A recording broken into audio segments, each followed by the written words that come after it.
Finally, great news. ESPN asshat Skip Bayless is no longer with us.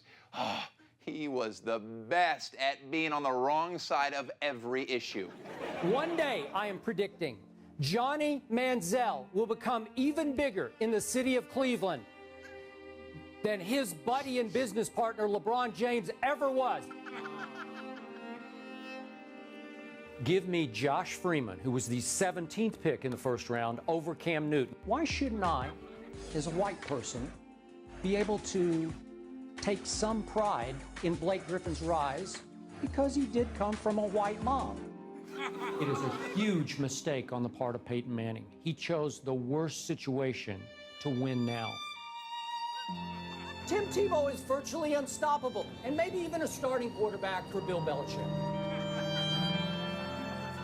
All right, he's not really dead. He's just moving to Fox Sports. So to honor his memory, I thought we should read some of his most egregious tweets, which have since been deleted. These are the lost tweets of Skip Bayless.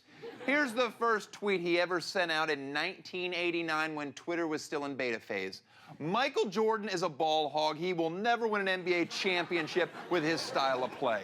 2006, Russell Brand's comedy is timeless. No one will ever tire of it. Bin Laden is dead. That's a wrap on hashtag Islamic extremism.